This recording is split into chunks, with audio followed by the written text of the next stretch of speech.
the initial question I would have for you is just, walk us through your coaching journey, how you've got from where you were to where you are now. You're obviously a young guy in the coaching world.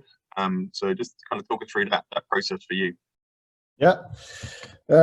So I was playing myself in a amateur, slightly professional game in the third level in Denmark, in the local club Næsby, where I've been all my life, and then I also started coaching a little bit at the club while I was playing, and I went to the university to study sports science. While I took some coaching degrees, the BE license and so on, and then at one point, an experienced guy came to the club, and I think he saw some potential in me and me as a coach, and I was actually coaching one of his sons, so I think that helped also. And he really pushed me in my development as a coach, and he said he had quite high expectations for me and some other guys who were coaching in the club, and he really pushed the whole environment we had. And then at one point I was doing the final assignment on the university while I was doing the A license coaching course, and then I decided to take 6 months off from playing myself so I could focus on this. And then I realized in this period that I had so much more to give to the coaching part when I was not playing at the same time. And then I decided to try to give it a go and really go in full force on this. And then I was very fortunate that FC Nordsjælland called me at one point and were looking for an under 15 coach. And this was just after I finished the A license and the final exam at the university in sports science. And then I arrived here and was here for a little under a year, maybe 8-9 months. And then I went to Brøndby and were in Brøndby for 4 years. And then luckily the club asked me if I wanted to come back and join them again. And now I've been here for a year and a half. So that's like the short story, I think. And you mentioned you made the move across to Brøndby. Obviously, Brøndby is one of the big, huge clubs in Denmark. Yeah. How did you find the move from Nordsjælland, which is obviously a smaller club, into Brøndby for your development and in terms of just the scope of the club and what they're trying to do? Yeah, Brøndby is a different club in Denmark. Also, it's there's a huge you can say pressure. There's huge. The media is all over the place in Brøndby.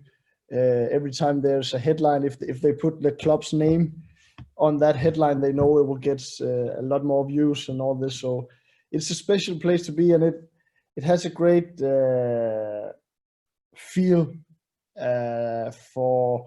It feels like a real unity at joint football club when you go there. There's so many volunteers, a huge grassroots football department as well. So when I arrived there, it was really an interesting experience and really enjoyable and something to learn a lot from, to go there as a young coach and experience what this does to your performance environment also. And this is something that's hard for us to create something similar here in Nordsjælland, where we have you can say we have much more patience, because there's not a lot of media here. There's a smaller fan base. People don't have these huge expectations to the results and so on and so forth. So it's two very different places. But Yeah, a great club, Brøndby also, and with a huge potential to do great also talent development wise, for sure. We've seen over the last, I think, probably a couple of years, the Scandinavian teams in Denmark have really kind of made a comeback in terms of players coming through that youth process into their national teams, both in the younger age groups and into the senior national teams. Do you think that's been a result of more of these young players being given opportunities? Talk about Nordsjælland itself, so obviously one of the youngest, if not the youngest, average age for a first team across the globe. Is that where you're seeing the success at the players' development in the highest levels as well now? Well, I actually think that we do quite well in talent development in Denmark. I think we have a bunch of very good environments that has a holistic approach to developing young people. We have good cooperations with schools. We have good cooperations with parents. We have good cooperations internally through within the clubs. So there's a bunch of stuff that I think a lot of environments are doing very well, and I think that's like the main reason for more and more players going through and more players going abroad is the environments within the clubs, and they are different. So Midtjylland, Brøndby, Nordsjælland, FC Copenhagen, Lyngby, all these environments are different and have their own set of characteristics. But I actually think we're doing a good job in developing young talent in Denmark because of the way we cooperate. You think a lot of that stems from, like you said, having this competitive environment because the players are at a high level, but you're also kind of generating that internally competitive environment within your own environments at each club to help players individually develop, but also then be ready for competitive games as they make these steps from U15 to U17 to U19 to first team games, and they're getting those opportunities earlier now because of that. Yeah, but I think that we are good at creating strong environments where when we compete against each other in the clubs, there's a common understanding that we are here to develop the players more than to look good as a coach. And I think this common understanding and this common ground to work players from makes a lot of the matches, especially when the top environments like the clubs I just mentioned, when they compete, makes these matches very good in terms of the individual player development. And this understanding that some guy needs to be pushed to the age group above, and some guys maybe needs to stay a bit longer on one age group if that's possible, and creating also good friendly matches when the tournament is not going off season, and actually having a good plan for these guys. I think that's one of the keys. You mentioned previously the importance of having this buy-in, I guess, from schools, relationship with schools and other clubs and parents. Obviously, if you're talking about having an understanding of the development of each player and development of players in the group is more important than success for the team, especially at academy level. Is that something that you find difficult with parents? I mean, in different cultures, there's obviously a very competitive mindset. In the US, for example, the parents move clubs if their team hasn't won one tournament, for example. Do you guys find that educating the parents, communication with the parents, or just a cultural understanding that's there in Denmark that allows parents to support that and allows you to work with more freedom and less, I guess, insecurity? Yeah. We have, of course, we have some of the same issues here in Denmark, where parents look at the standings and then say, okay, my kid needs to play there because I can see they have the best team. But I think most of the clubs do quite a lot to educate the parents as well in what's really important for your kids' development, and it's not always the best thing to win the under 17 league or the under 19 league. It has much more to it. So I think we find some of the same issues here in Denmark, but I also think that again the clubs have a good common ground to talk from and to educate the parents from. The agents are probably a bigger struggle than the parents, I would say. Yeah. FC Nordjylland has a very strong identity when it comes to their values. Obviously, they want to educate socially aware kids with character. The footballer comes second to the person. How do you, as an organisation, and you as a coach, ensure that the players are educated in this culture, and how do you ensure that the values and behaviours that allow those cultures to be set are met and I guess enforced in a way? Yeah, of course, the most important thing is that it is can you use the word inherent part of your culture, of your everyday life? So it's something we speak about on a regular basis. It's something we act upon on a regular basis when things occur, when certain situations occur on and off the pitch. But then we have a huge, a big character program, both in the Right to Dream Academy in Ghana, where it started from, and also here in FC Nordsjælland, in our academy. And it goes throughout all age groups. So all the age group have, of course, regular training sessions within the week, but they also have regular character sessions within the week put in their weekly schedule, all the way from the youngest ones, and also in the Superliga staff, we have the same. For example, today they had a talk and a presentation about the whole situation in the United States and all this Black Lives Matters movement that's going on, and how this relates to us, and how some of our African players, but also our Scandinavian or Danish players, how do they perceive the situation, and then they interact with each other and have a discussion about it, and add some reflections to their everyday life as a footballer, and what can we do. A couple of weeks ago, both us and the women's teams took the knee before matches. So it's a regular thing for us, and it is something that is formally put in place and has its own program. Like we have a curriculum for the football stuff. We also have a curriculum for the character stuff, and it is very much enforced by the personalities that the club hires and that the club puts in coaching position, leadership positions, and so on.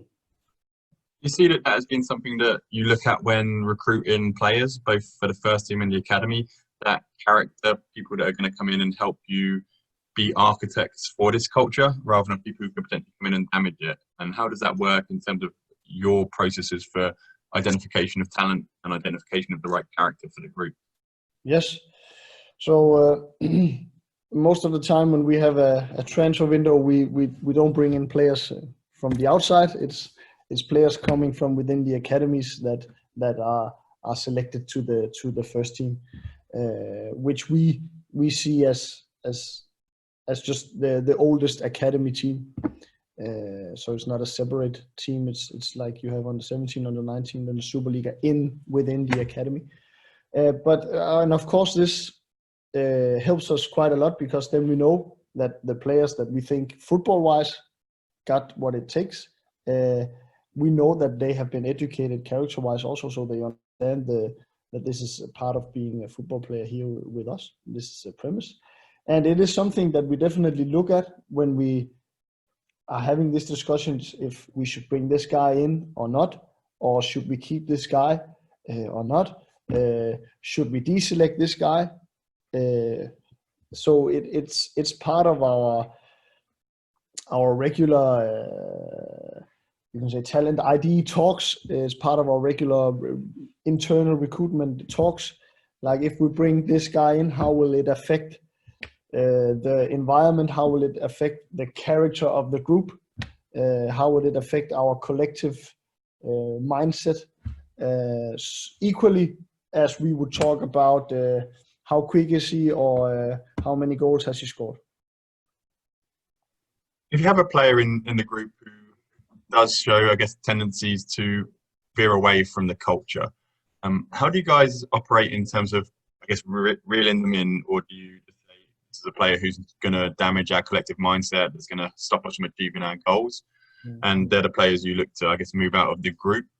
Or do you work with the existing players who are the leaders in the group to help, I guess, re-educate or reassess that player's values to back in line with what you want them to be doing? It would be a very rare case because, like I said, most of the players have been within the academies and within the character program for a long time. So if they would show like a behavior or a mindset away from our culture, our value, it would be highlighted at a very much earlier state than when they arrive to us.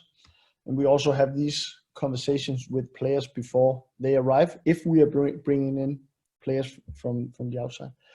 But of course, since we highlighted that much, and since it's a natural way of our education of the players of the person,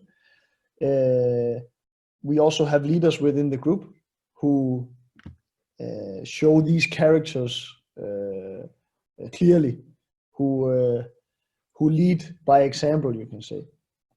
So we would love for players to also help each other if one goes off in the wrong direction. But of course, we are also aware of our responsibility as leaders that if this is not happening, or if it's deviating in such a way, then we need to take actions, of course. And the first action would be that you're not playing in the weekend because of this behavior or this deviating way of being. And then, of course, it depends on how the reaction is. And we also know that like you and I, players can also go through rough times. And if we are to put the person before the player, we also need to be aware of this and respect this and work with it as opportunities for growth and for learning. The character building sessions that you guys have, does that form part of an overarching club philosophy when it comes to a psychosocial approach and the greater understanding now and I guess acknowledgement that we need to be conscious of players' mental health and helping them, like you said, know the player, know what they're going through, be more, let's call it Jurgen Klopp-like in terms of caring deeply about the players that work with them to build that element of trust to help them express themselves, you know? Yeah. Very, very much so. So the whole vision of the club or of the academies of Right to Dream and FC Nordsjælland is that everyone has the right to dream, and we just basically use football as a platform and as an arena where many of our guys has certain dreams, but many of them and many of us also have dreams outside of the football world, or at least we dream of using the football as a platform to educate others, to give back to others less fortunate than us, to play our part in the community, in the societies that we interact with. So this is like this sets this creates like the basis of our leadership style, our player involvement, our player empowerment. Like all this is interconnected because it's not just about winning on Saturday. It's something more than that, something more important, something that means more than just the end result in a football match. You mentioned the partnership with the Right to Dream Academy.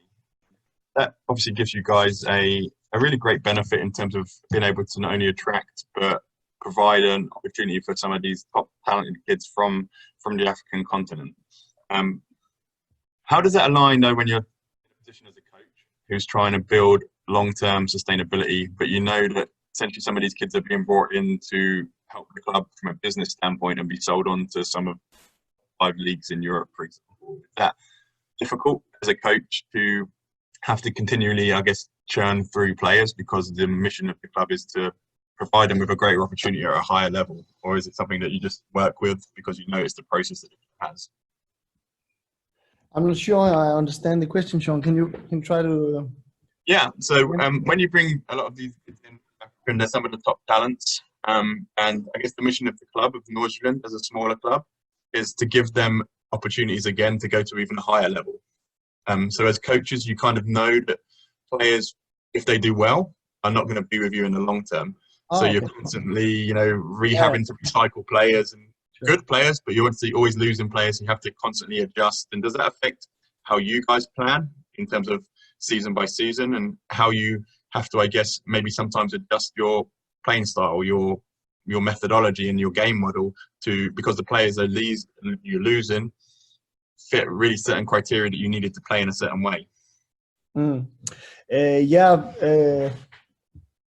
It's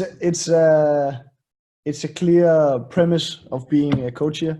We know that this is the model of the club, so we're not surprised when it happens, and all credit goes to coaches working within the academy, because we also know that they will have players ready, and then we play a very small part in this, because the two academies are very, very good at putting the players through a certain education, so we know that they will be ready for us. We have a quite clear style of play, and it's based on certain principles that has been incorporated within the academies for, of course, within Nordsjælland for a lot of years, and also now more and more into the Right to Dream Academy. So these principles underpin the whole academy football program, and they do a great job in both academies, so the next players are ready. And of course you can say that it's a shame as a coach when a certain player leaves the team when he's probably performing his best, and is having an even greater performances ahead of him. But it's also it gives you a great sense of pride and purpose when it happens, because you know that's what they want, that's what we are here for.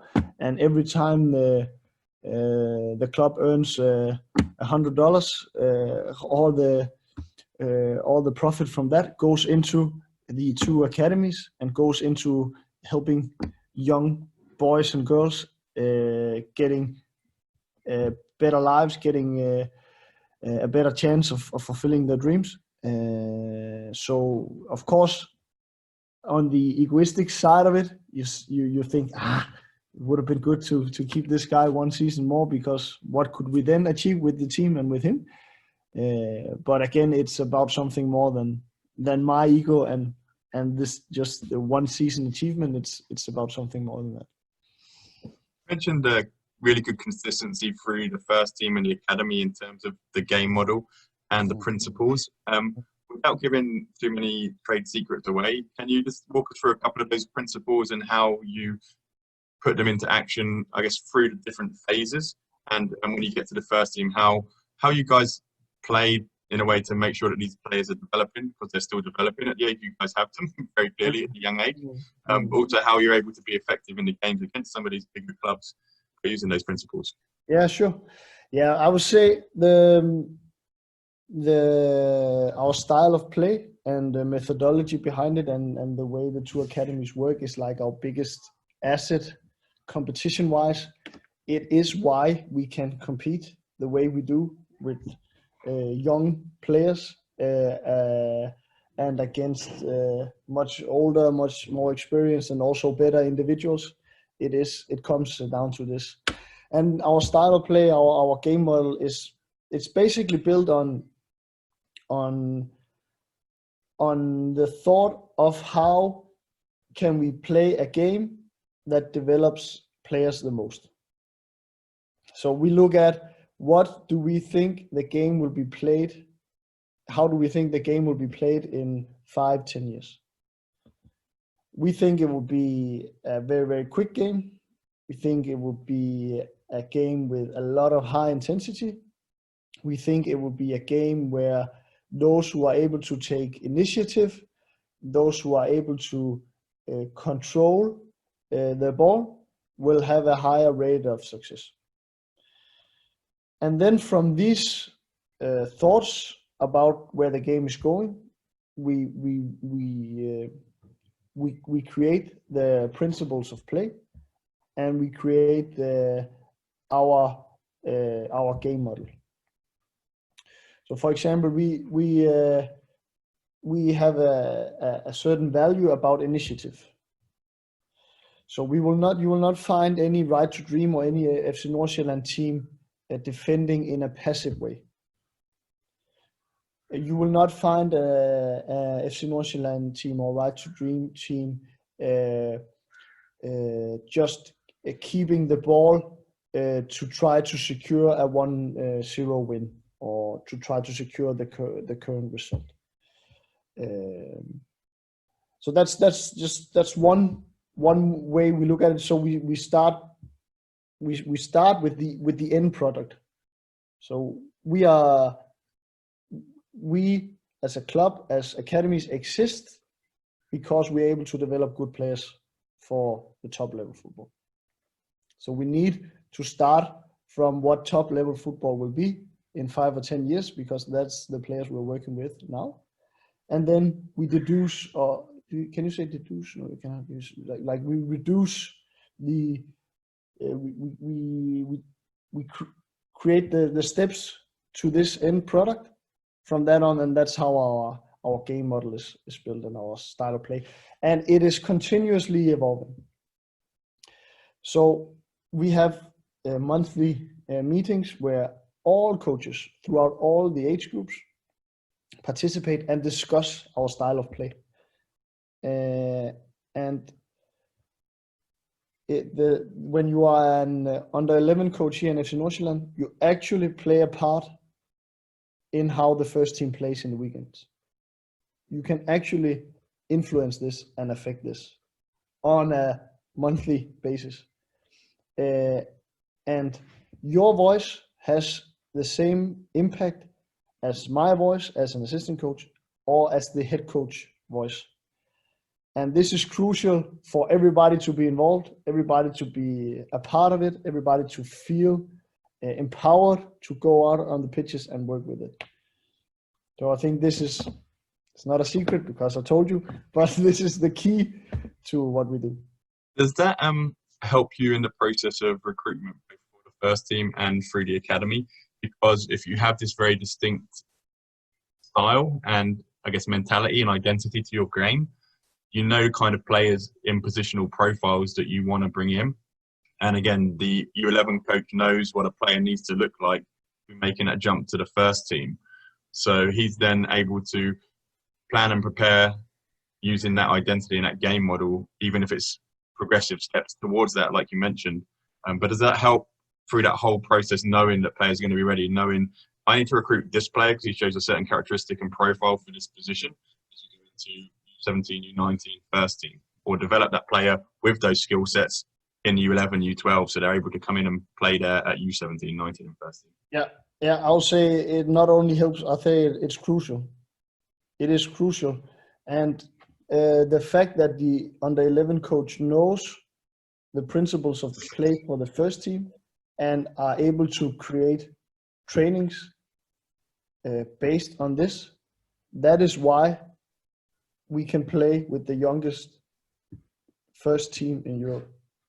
That is the key, because if we didn't have this, then it would be very hard for us at the first team to receive a player and then had to learn him all this. So we just put, like, we're just the icing on the cake when they arrive to us, because it's about the whole development that they've been through in the two academies, and then it's up to us to show them the final step and help them integrate with the group and find out which position and all this. But the principles of play and the principles of our game model and having this basic understanding is why a 16-year-old guy again and again and again and again steps into our team and is able to play, because we play. He has been playing that way in maybe 10 years. And having worked in the academy and the first team now, and also in obviously the academy at Bromby, was there anything that you saw, identified as the biggest indicator of success for a player in the long term? Is it mentality? Is it character? Is it athleticism? When we're talking about what you guys have and do, did you notice anything specifically just from a coach's perspective? The way I see it, and the way we look at like a player and talent ID in Nordsjælland is that it's a holistic thing. So mentality, like it does not exist in isolation, and athleticism does not exist in isolation. So for some players, the athleticism, it's a hard word, but the like the physical attributes, the speed or the jumping height or the power, it's not about this one part. For some, it's their main weapon. For others, it's their mentality. For others, it's their free kicks. So it's about the full package. But I will say that we have many very, very good players. Like you would arrive here and see our training, and you will say, okay, there's a lot of good young football players here. But of course, the way society is, and the way the whole business side is working, and all the interest from outside things, and makes the person's mentality and how he copes with all this very important. I'll not say that mentality is more important than the other stuff, because again, you cannot, in my point of view, you cannot separate these things. But the way you handle all the impressions, and the way you handle adversity, and is crucial. Perfect. And I had a question come in from one of the attendees. I've noticed that FC Nordsjælland don't play with a number 9, but more of a false 9 and 2 wide forwards who attack the channels.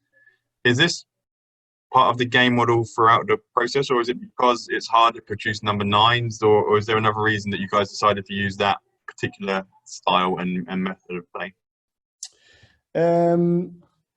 I actually think that it comes down to the way we play throughout the academies, and the way that the game model is structured, is that we very often end up with a lot of players being good in midfield, and we end up with players who can actually fit the part of the false 9, of like a dropping player, instead of a more of a deep runner or a target man. So because it's not, we haven't restricted ourselves to say that we don't want a deep number 9, but we want a game in a certain way where very often a dropping number 9 will benefit the way we approach the game. We have players within the academy and also at the first team that if they play as a number 9, it will not be like the usual FC Nordsjælland dropping number 9. It will be more a last line number 9 playing on the last line. So it's a bit of a mix. Talk about having a false 9 who drops into midfield.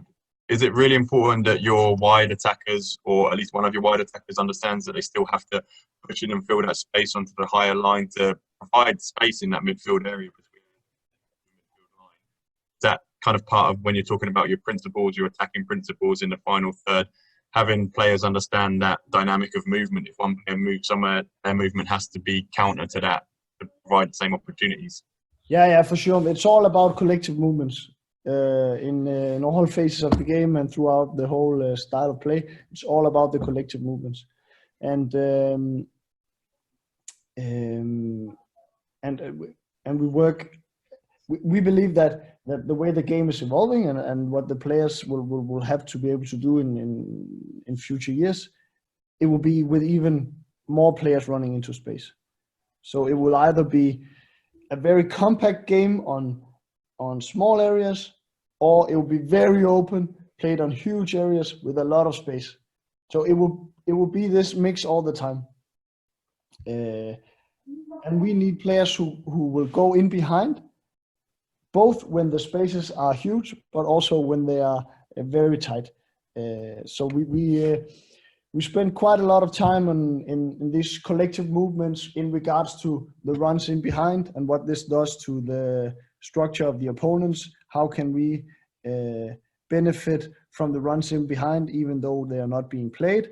But how can we also play towards the runs in behind in a beneficial way? So which angles, from which positions, what kind of balls in behind, to which certain areas, so the keeper cannot go out and just take the ball or kick it away. So that the way we attack, like our principles in attack is built the same way as the game model. So we look at how we want to score goals. So how do we think most goals will be scored in the top football in 5 years?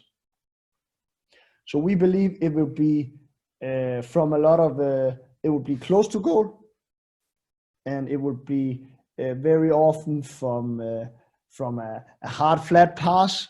We call it like the square pass, cutbacks. So if this is how we believe the goals will be scored, what does this mean to our assist areas, and what does this mean to our breakthrough areas, and where do we want to overload, where do we want to underload, and which kind of balls do we want to be played in certain areas, and of course the runs in behind and how the wingers are moving in relation to the number 9 and to the wing backs and the full backs and midfielders, and all this are linked and connected.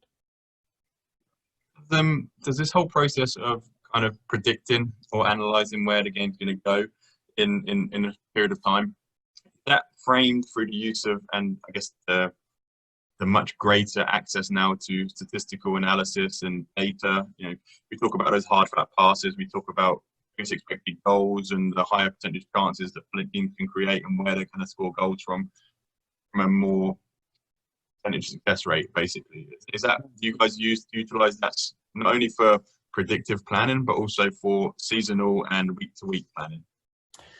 So we have quite a small analysis department. It's one guy. So but we use our eyes a lot, and we use discussions a lot, and our academy coaches see a lot of football and find inspiration, certain ways of building up, certain ways of defending, how can we tweak small situations, certain patterns. All this is like it's a natural part of the culture here at the club. So this creates formal and informal discussions about where the game is going, where the game is developing. And so we, of course, we look at the data that we have access to. We create something of our own, but it's like I said, it's a very small department. So we use it more in a qualitative way than quantitative. And what I would say is that we also keep experimenting. So we let the oldest academy teams experiment with solutions, with different ways of improving the game, improving our style of play, and then we discuss it within the Superliga group. And sometimes we try stuff in the Superliga squad at our matches in the Superliga, where we know that this might end bad, but we want to keep pushing the boundaries. So at least we will learn something from it, and maybe we will find a new way of playing even quicker, of defending even better. Maybe we will not, but if we stop doing it, we lose our competitive edge, because then other teams can just copy what we did last week. So we need to keep pushing this all the time. So we help each other a lot, and the club, I'm sure, are looking at this when they bring in coaches? Like, is this a guy who can push this environment we want to create, or is he more focused on making sure that his under 13s are winning the match? Or That's actually a question we just had to come in. Is there a specific criteria for coaches to work at the club, or is it based on qualifications? Just the person, like you said, you were coaching one of the sons, and they saw potential in you. Is that kind of what the organisation looks for, rather than going specifically for a highly qualified person? Is it based on, like you mentioned, someone who's willing and open to work in the style and the philosophy and with the values of the club? Yeah, for sure. You need to have this as it needs to be within your own personality, that you are curious, you believe in a collective effort, you care for environment, you care about developing young people more than you care about the result on Sunday. Like, if you care mostly about the result on Sunday, then this is not the right club to be in. So it's about like with the players, it's about the human being and the person first and foremost. And then this is an environment where if you are curious, if you do work hard, you can learn a whole lot. So getting the right persons in, the right personalities, and the right mix of personalities, so we have the right diversity within the group as well, is more important than your coaching license, or how many games you've coached at a high level. Or one final question for you, Frank. Yeah. If you we obviously have a lot of coaches who've been involved in this process, who are working in academies, some working at grassroots, some professional academy directors across the globe. But if you were to give one really, really good piece of advice to a coach who's continually looking to develop, wants to coach at a really high level, from your experience, what advice would you give to them? Well, what I have experienced in 32 years of life is that the environment has been key for me. So when I were at my local club where I played and I coached, a guy came in and he created an environment where me and a handful of other young coaches could really develop and really push each other and really learn a lot and really try to create something special for other people, for young boys and girls who are trying to get better at football. And when I arrived here at FC Nordsjælland, and when I got to work with Flemming Petersen, who's now the head coach, Jan Laursen, who's sporting director, Kasper Hjulmand, who's now the national team coach for Denmark. When you end up in an environment that believes in learning but also pushes you, where you are being where you need to be take responsibility, and that is focused around learning and around developing each other, that's where I felt like I really grow. So I think this is more important than going to you can say a club with a bigger name, or coaching like an older age group that you want, or coaching boys instead of girls, or the other way around. Or for me it has been about finding the right environment. And this was I felt so humbled when FC Nordsjælland asked me if I wanted to come back again, because I knew that, or I was afraid that when I was here the first time and I left, that maybe I blew the chance of being part of this kind of environment again.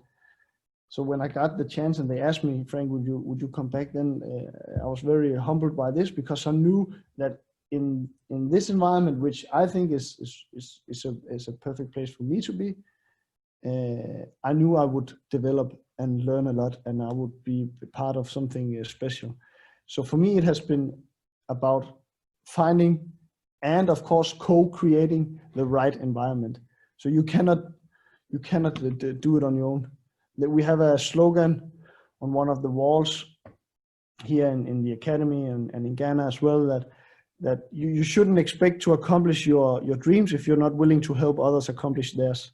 And I think really this is a core of what we're trying to do, and this I would say would be my one key advice for aspiring coaches, is to try to find the right environment and try to protect it and co-create it and evolve it with people who wants to go the same way. Thank you so much for joining me today. I really enjoyed this, and I found it to be really insightful in terms of your processes, both as a coach and with the club. So I really appreciate you taking the time today, and thank you again. Yeah, no worries, Sean. It's been a pleasure to be here. And again, if anybody is watching or found this interesting or inspiring, we as a club are very open. Like we don't have secrets. We believe in an open discussion, and if somebody gets better than us, then it's just a way of us improving what we do. So feel free to approach or send me an email or whatever you would want, or other ones who are listening to this or watching this, more than welcome. I'll tag you when I post it on Twitter as well. So if anyone does have any questions, they can reach out to you through there as well. Sure. Thanks again, Frank. You're welcome. Thank you, Sean.